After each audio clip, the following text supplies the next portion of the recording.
passe. Super, l'artiste. Super, encore un but sensationnel.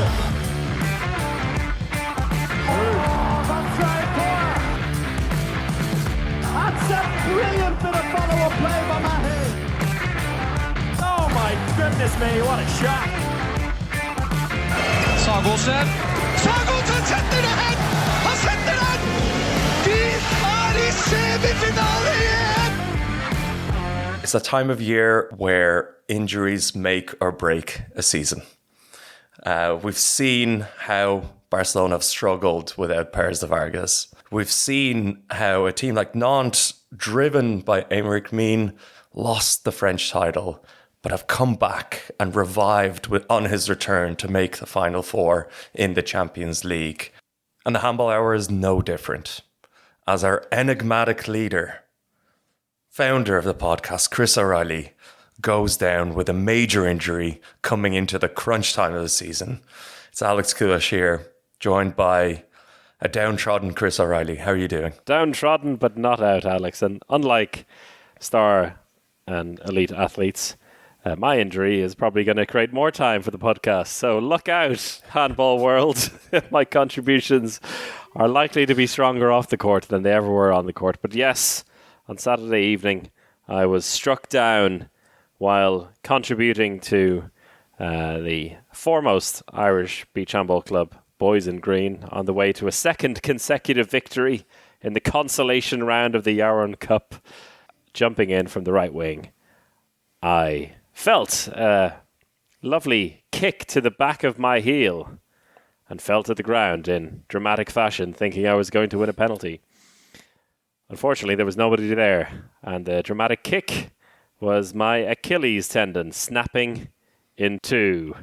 I can report now that I've joined the club of athletes who have suffered that quite an unusual injury to kind of experience, because I have done my ACL a couple of times on the other leg, Alex, and I have to say every time that happened, I felt it big time. This, I felt nothing. And that's the positive side of it, I guess, that there's no real pain because there's nothing there to feel pain for. And now I wait for my surgery and find myself in a race against Matthias Musche to come back.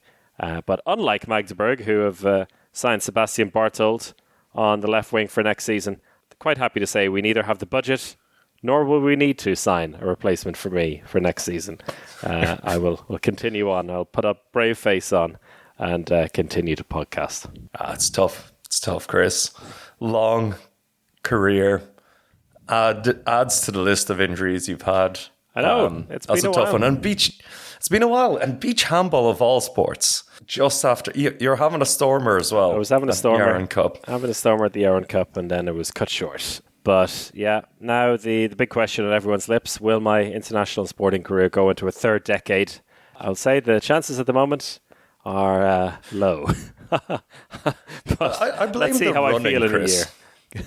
I blame the running. I know. It's all that running and jogging you've been doing. And so I'm a week. I was supposed to run a half marathon next week, and yeah, that's feeling fitter than I have since probably before those injuries a decade ago. Yeah, something, just the chemistry wasn't right. I don't know. Yeah, just doesn't suit handball players. Running is bad for you, Chris. Clearly. This is what I've learned over my long sporting career, that running can only lead to injuries. There you have it. But enough on me.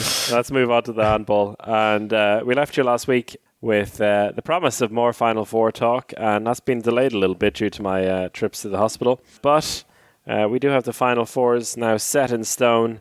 It's also Euro qualifier week in the men's EHF Euro 2026, which is coming to a head this Sunday. We're recording on a Thursday night as the fifth round comes to an end, and a lot on the line there. But let's pick up where we left off last time in the Morning Club, Alex. We were talking about that dramatic quarterfinal between Magdeburg and Veszprém.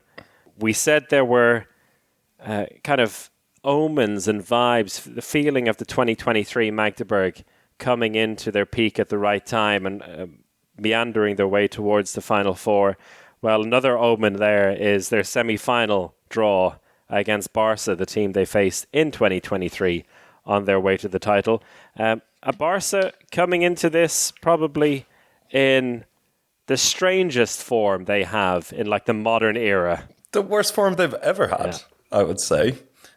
2 home losses in a row, which I don't think has ever happened. I'm not sure what the stat is, but I'm just going to put my neck on the line and say it definitely hasn't happened in the last 50 years. Well, maybe the Asabal was quite good about 20 years ago, let's say in the last 20 years. Yeah. About 20 years, of course. They only started dominating after the fall of the Asabal. But still, it's quite shocking. Barca, we talked about Magdeburg, Veszprem in a lot of detail. Funny to see on the football side, PSG, kind of the perennial underachievers, I suppose, shifting around and getting to a final and being favourites. Not the case for Veszprem, who were great all season, but Magdeburg just did what they do, came back to life through. But, on the other side, it was another Hungarian team, Szeged, which, were probably better than Barcelona for 105 of the 120 minutes. It really came down to the last 15 minutes of the first leg in Szeged, where Barca really turned on the Jets and, clambered up to a 4-goal win. And even though Szeged came back at them in the second leg, won 30-29 away in a Paul Bergana, great win. Yeah. It wasn't enough. And, looking at Barca, it's hard to know. This whole season has been a weird one, I think. We've talked about many of the issues that they have in terms of, the playmakers, the kind of slow backcourt. They've had injuries for once this season. You don't necessarily usually see injuries ravage Barcelona, but Alex Gomez was out for a long time.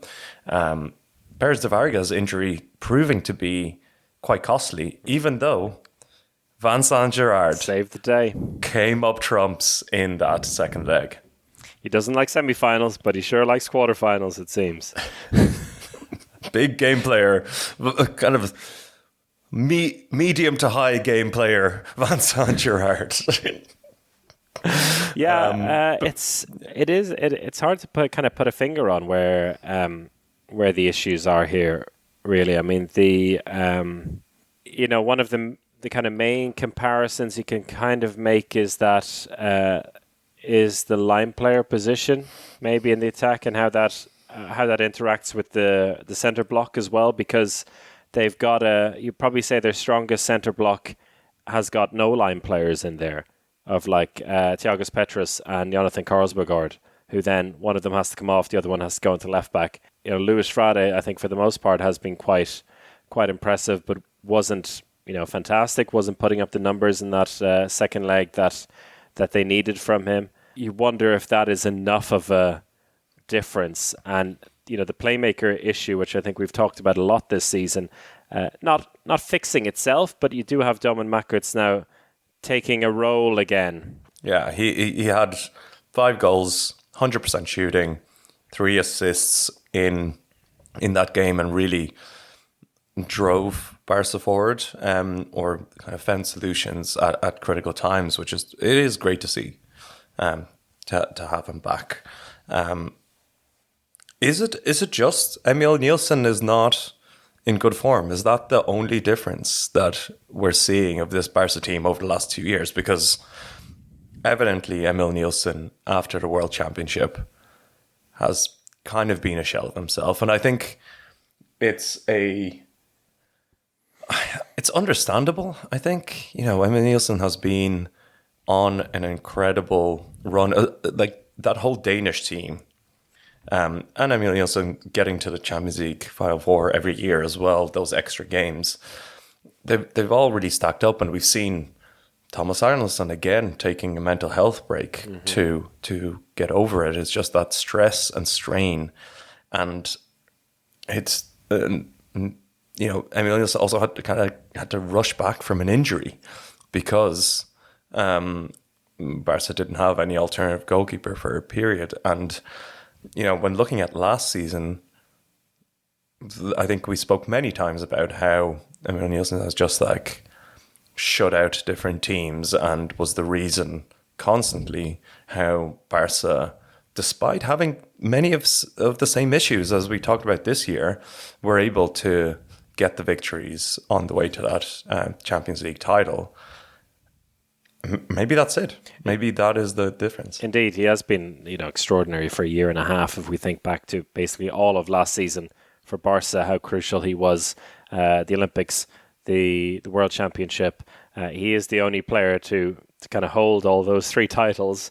And that is maybe where this basically complete break now for over a month that Barca have until the Final Four could be really good for him. Because thinking about some teams where the two German teams in particular, they will have this constant flow of matches, which I think for the German teams does most of the time suit them if they can manage that and come into it in top form. But Barca are well used to coming into the Final Four almost cold, and it's such a long run in now. I think it's never been longer, the run in from the quarterfinals until the Final Four, and so that is a major factor, I think, as well, because after this international break, the Barca players will probably have almost a pre-season to build up into playing the Final Four, which I think we might end up looking back at this and after the Final Four and saying, this is a completely different team to the quarterfinals we saw. It could be, and again, as you said, they're used to it. They are practiced in how to come in hot. And, we spoke it many times. It's going to be against a Magdeburg team that has to make up a bunch of games in the league that are, I suppose, they are fully fit now, or at least close to fully fit in terms of their squad, and that we've seen the difference that has made. It's just going to go to extra time again. I'll put the money on it now. That is, it has every recipe for the big semi-final game of a European competition where the whole arena is exhausted. It's going to happen. That's money is on it. You heard already. it here first. Yeah, and I think it is a class game to have, and I really like this Final Four lineup. Because you have the battle of the Titans, the battle of the last two champions, a repeat of that 2023 final. And then in the other semi-final, it feels so fresh. I mean, even though Nantes have been at the Final Four twice and reached the final, it still feels like a big occasion that they're back in now. And we're thinking about the amazing crowd they're going to bring against a Berlin side that are back for the first time in 13 years, back for the first time as this group of players. And for the first time, Matthias Gietzel will step onto the court at the Final Four, which is hyper exciting. And that quarterfinal from Berlin against Aalborg was a masterclass from a team that hadn't been in that situation before as a team. I would just want to touch on Matthias Gietzel for a little while before we go into the tie against Aalborg, because with Gietzel, he had a little bit of a down period after a World Championship as well. I don't know if that was a conscious decision to kind of take the foot off the gas a little bit during those couple of months, kind of February, March, were, by his standards, quite slow. And at the time, Füchse Berlin were able to keep moving on in the Champions League because we've talked about the squad that they've built and the reliance on Matthias Gietzel isn't as high, which maybe just allowed him to relax for just a little bit. But since basically for the whole month of April, he has been ethereal. This might be one of the greatest periods and spells of handball club performance from a player. We've seen him do it at tournaments in the same fashion, but he has been on an absolute tear. And basically since the start of April, Matisse Gitzel has played in 8 games.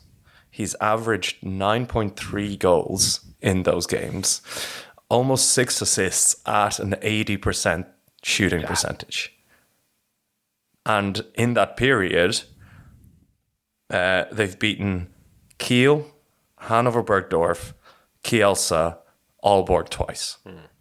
And they've just sailed through that. You know, some of the remarkable games, like 12 goals against Kielce, a near double-double against Aalborg in that first leg, 11 goals, 9 assists. It's been phenomenal. It's truly put him... do you remember any spell from a player to match that? Like over a whole month in a club season. It is quite special that it's come at this point of the season as well. And I think the only kind of comparison that comes into my mind is the Mikkel Hansen season where he managed 140 goals in the Champions League. But he didn't win the title that season because he never won the title. And I don't know the breakdown of those goals as well. I couldn't tell you off the top of my head when they came. But that's kind of fresh in my mind because Gitzel is now 14 goals off that. And thinking about Gitzel scoring 14 goals over the course of 2 games of the Final Four that would almost be like 7 and 7 would be kind of disappointing. If he doesn't hit double figures once, it'd be like, is it even a real performance from him? So he could already snatch that record and beat Hansen not only in that regard, but claiming a title as well.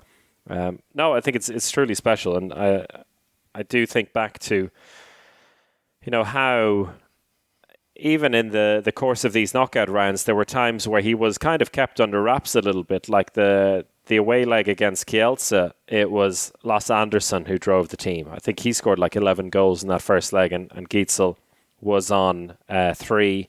Then at various points in that Kielce game at home, they were on the verge of being knocked out before they turned it around, got a draw that day, and then won the tie quite comfortably. And then same again in the first leg against Aalborg in the quarterfinals. First half, kept under wraps. Saugason, Mulgaard, and anyone else who would throw their body in the way kind of kept him fairly quiet. He had 3 goals in the half.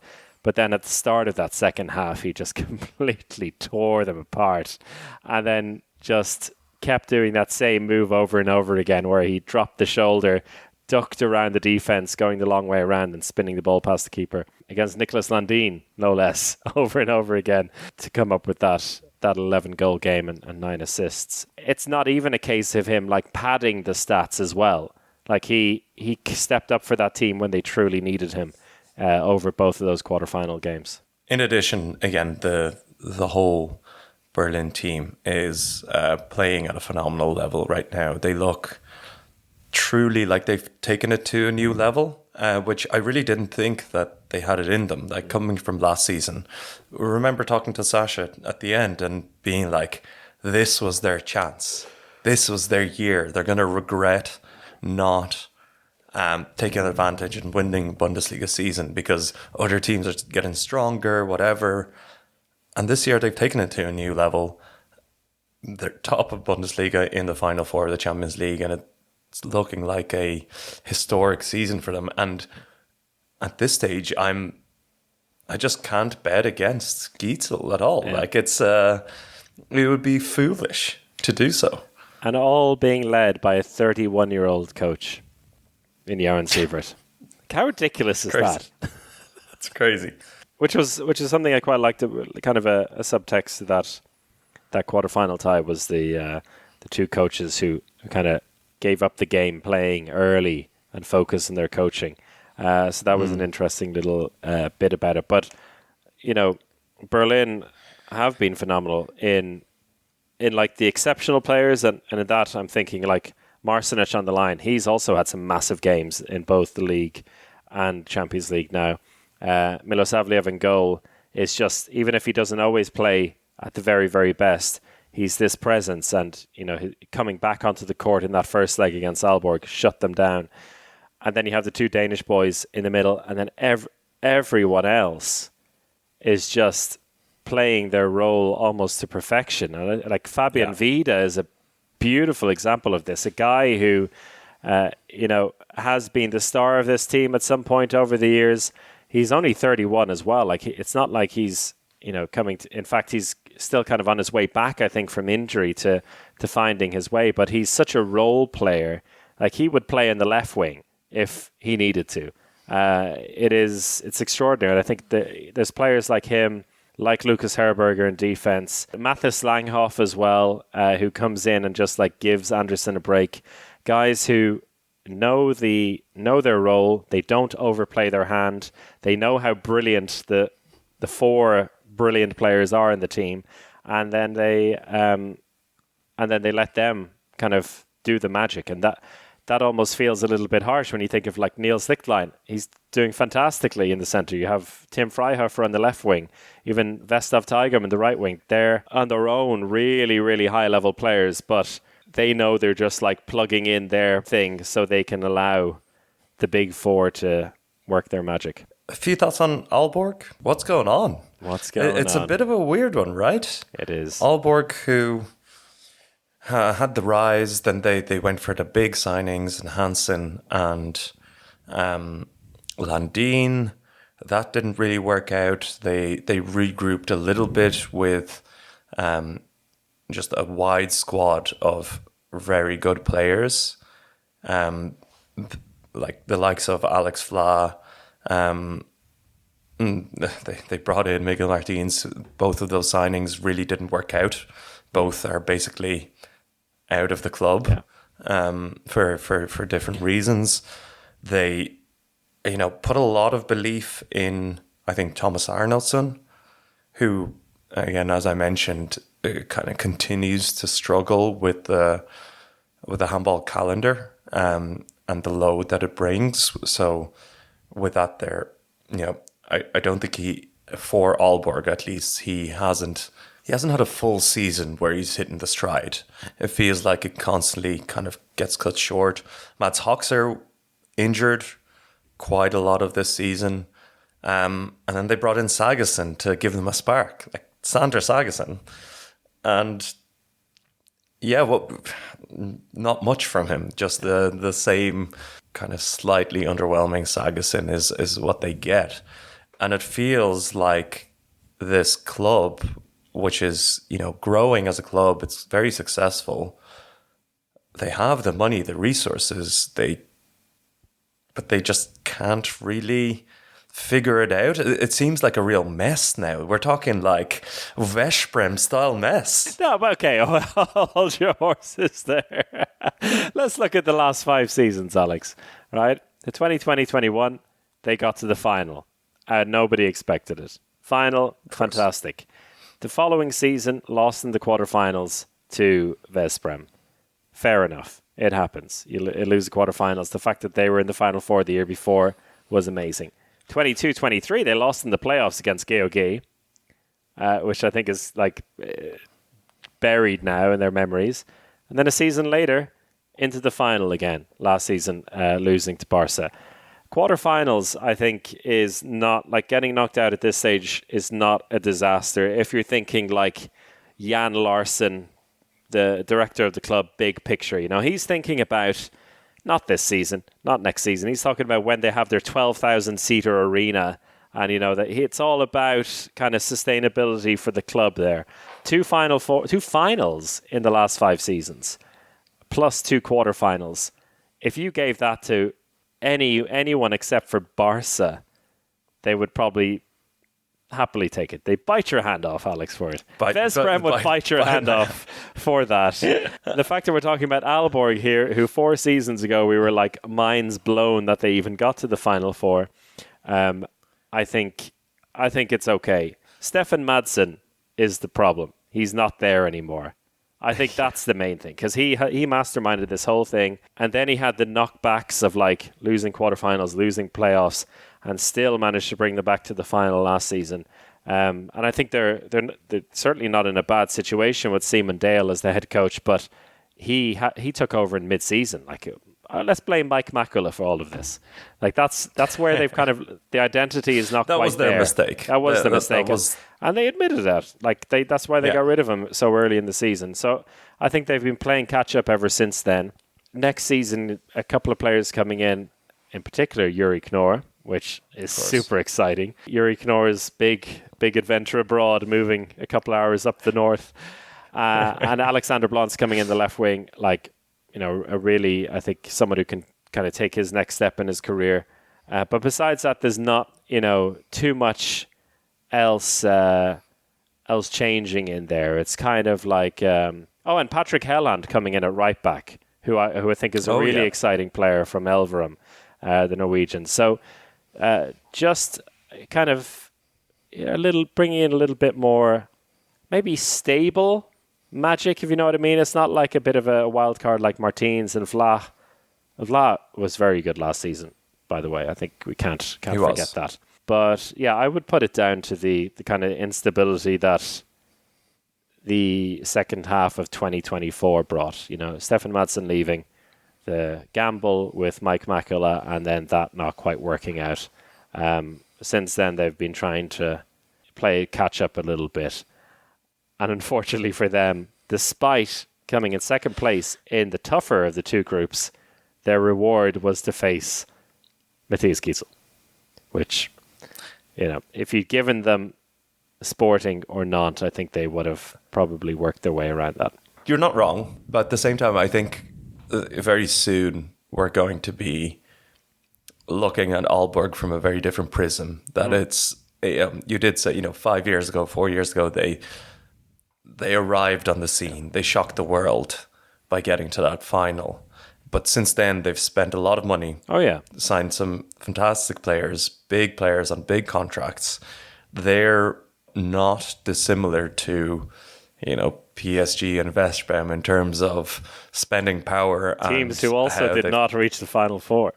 Exactly. What I'm saying is that, which direction are they going to go? Yes. And maybe I'm being harsh this season, but even that Yuri Knorr signing just feels a little bit chaotic. Like, I think that one is just as much of a risk as Mike Makula. It's a coin toss. Yeah. But at the moment, I believe it could go really well. I think, Yuri Knorr is just going to be super stoked that he's got guys either side of him who can play handball. Like, really well. That should be quite freeing for him in a way, I think. But although we said the same about Sander Sogerson, so time will tell. But I think they are now in that category of teams already. But losing in the quarterfinal, although it's highly disappointing, it's kind of like the first Fiastos teams, probably the first goal is get to the quarterfinal, and then nothing is a guarantee. You see all the good teams that lost in this quarterfinal stage, and some good teams that even lost in the playoff round, or good clubs like Kielce, even though the team right now is maybe not where it should be. So getting to the quarterfinal, I think, is like minimum expectations ticked off. So they'll be okay. They'll romp through the Danish league again this year, which will ease some of their concerns. Again, remembering that they went, one title in 3 years. The Danish league win last year was their first one in 3 years after two losses to GOG. So I think another win there will kind of ease some nerves and make them focus on kind of the next step. So that's for sure. Until Hoy Elite, Hans Lindberg's Hoy Elite come and take their title. That's one I definitely want to talk about. This club in just on the outskirts of Copenhagen that just won the first division in Denmark to go up into the top league, owned and run by Hans Lindberg, with a stadium of less than 500 people and six former Bundesliga players in their squad, with Hampus Svana coming to them as well. So that is definitely a summer podcast. I think that is super exciting. Yeah, let's see if we can get Hans Lindberg on. I mean, what a man, you know. Yeah, coming back to haunt Danish handball.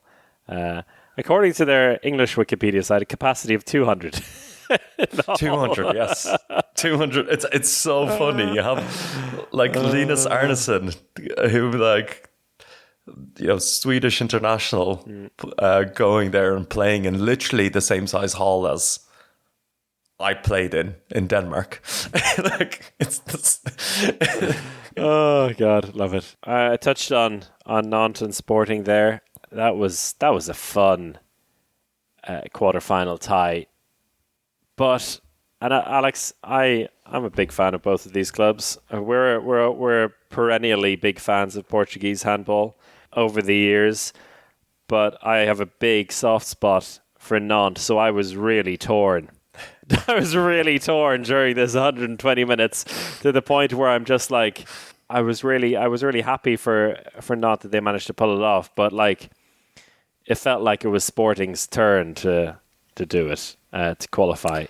But like, being at home and doing well all season, and then just not being able to deliver.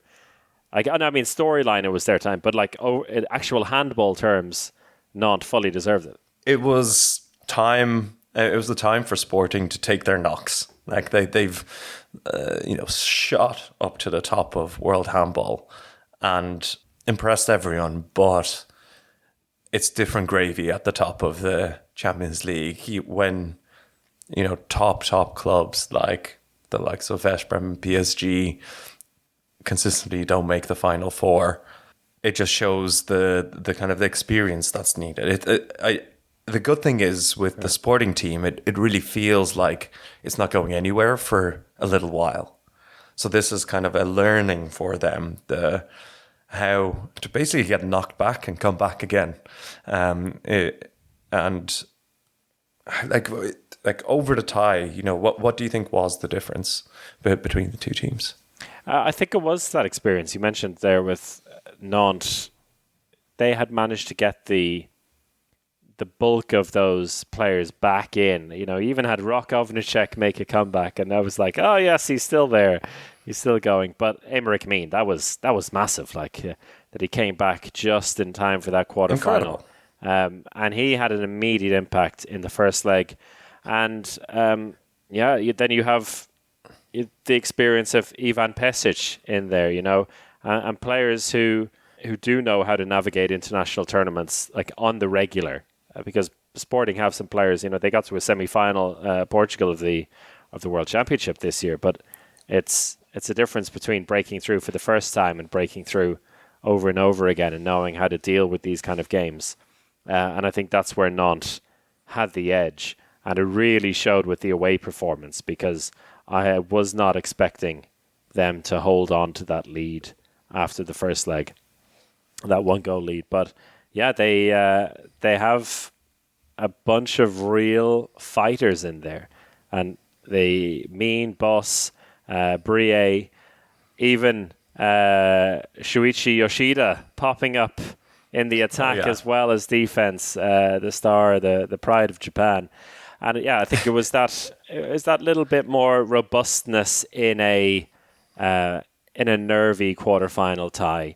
I think for Sporting, they could have gone the way of Berlin and like smashed Nantes in the first leg. There was a chance for them to do that, I think, if things went their way, and then it would have been a different case. But Nantes knowing how to stay in there and just kind of like grind it out, particularly with that the early setback they had in the second half, going down a couple of goals, was the difference in the end.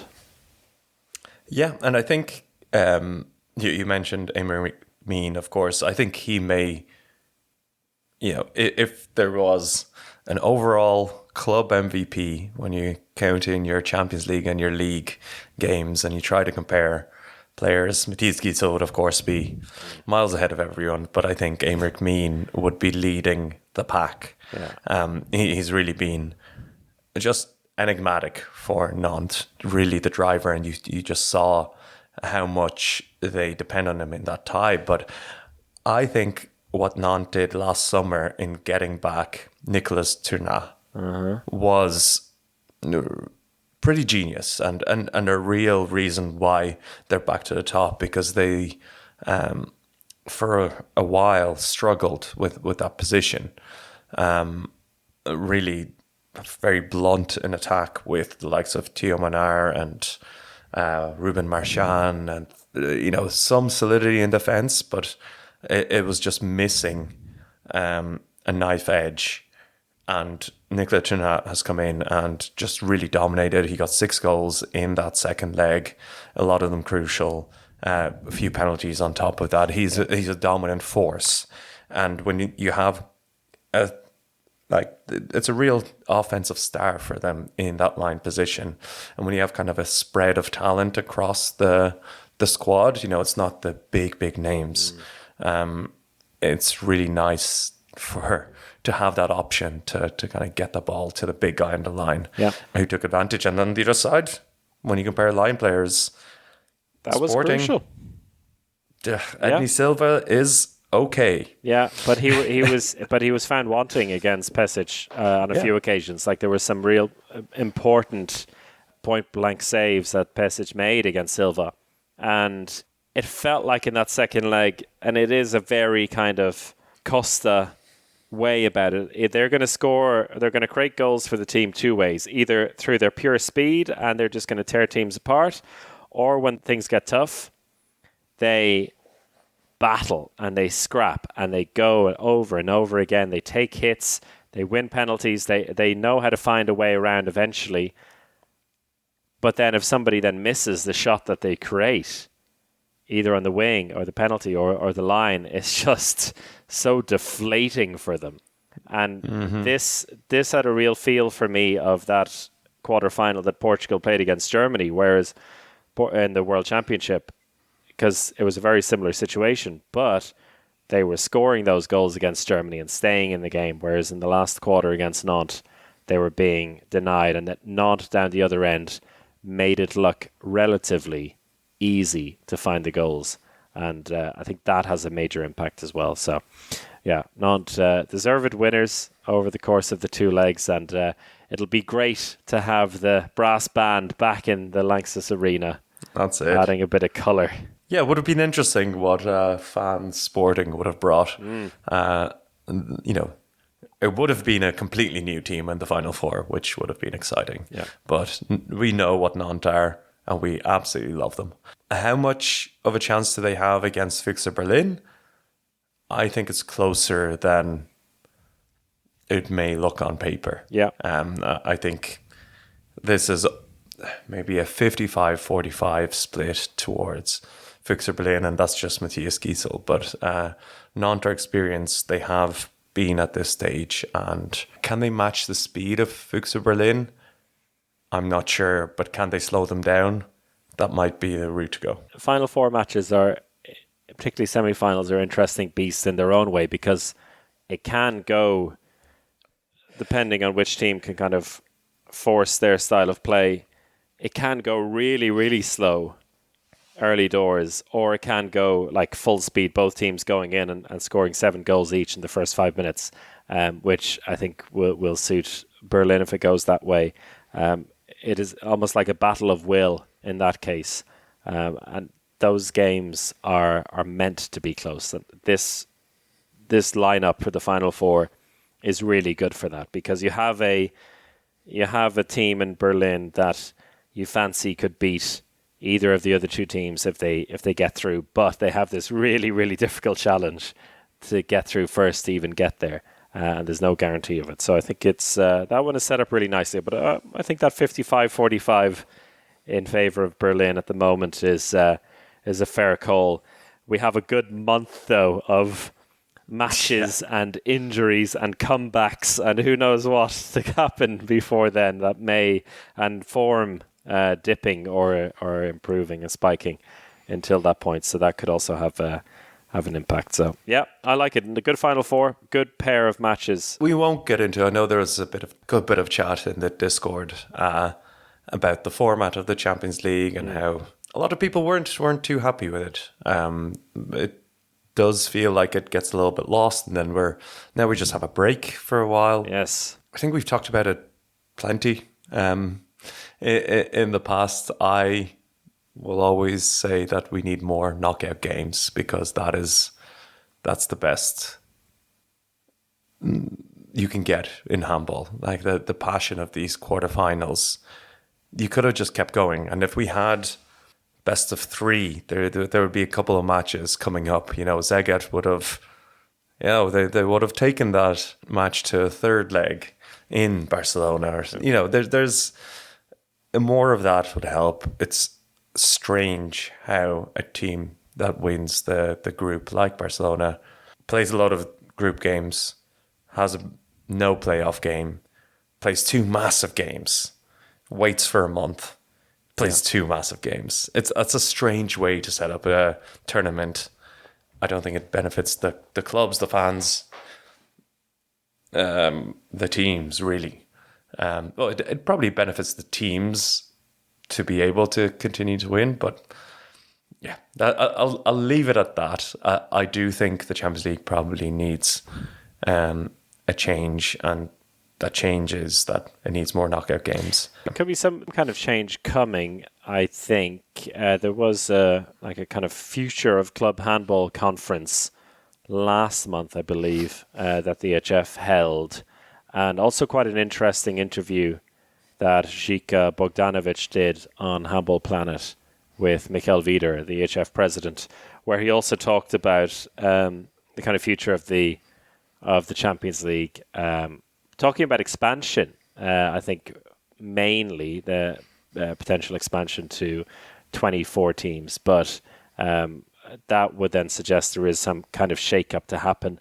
However, even any kind of shake-up I can imagine, I would be really shocked if all of a sudden we have something like that in the playoff rounds. Handball is still very much stuck in the European sports way of home and away games.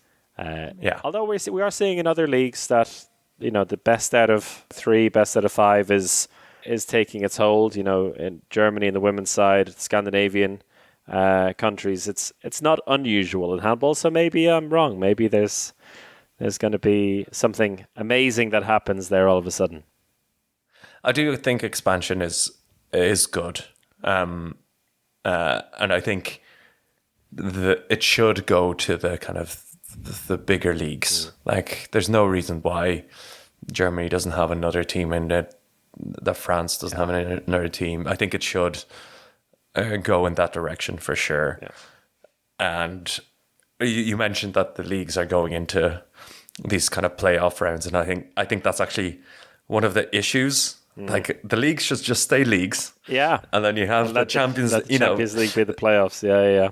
The reason why there's a month right now of nothing in the Champions League is because all of these leagues are going into their own playoffs and are doing their own thing. And, while that's a good thing for the leagues, but to kind of focus that energy into the Champions League for the biggest teams could be a lot more exciting than a 4-round playoff in Sweden. All you have to do is look at the two biggest leagues in France and Germany, where you have an exciting finale on the way because of the home and away league system that we wouldn't have otherwise.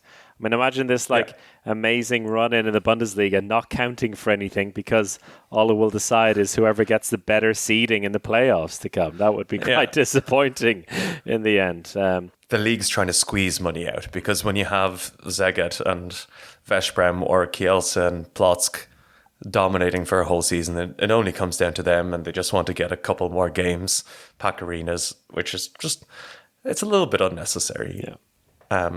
Although, apparently FTC are putting it up to Szeged in the Hungarian league, and we might not see a Veszprem Szeged final, but It'll probably come through this year. That would be a real disappointment if Szeged all of a sudden don't get in the Champions League next season for all their good work they've done. Just a quick note on the, as we're talking about Final Fours, the women's Final Four is up first at the end of this month. There, I'm going to be honest, kind of disappointed that Djur and Esbjerg have been drawn against each other in the semi-final. That felt like the perfect final to come, and Metz against Odense in the other semi-final. It's weird because it's kind of like the same as Barca, Magdeburg and Berlin versus Nantes, except, on the other side, I mean, you could probably say Metz are a little bit like Berlin in this case, but still, I think it was being set up nicely for Henny versus the world in the final, but it'll come in the semi-final instead. Beautifully set up for Esbjerg to fail again in the semi-final. That's what I'm most worried about. But well, yeah, we'll go on to that in more detail as we get closer to the Final Four in a few weeks' time. That'll do it for this podcast, and we're all set up now nicely for the Final Fours to come. As I mentioned earlier in the show, it's also the conclusion of the men's EHF Euro 2026 qualifiers this week, and we preview the final round of games on our Morning Club episode. If you want to catch that, and if you're not already a subscriber on Patreon, do join us for that. It's patreon.com/handball hour. We always say this around the major championships time, but now that the end of the season is upon us, it's another great time to get involved, and I can see a couple of people already resubscribing for the end of the season. So do that. It's well worth it for the weeks and months to come. But until our next episode, everyone, take care.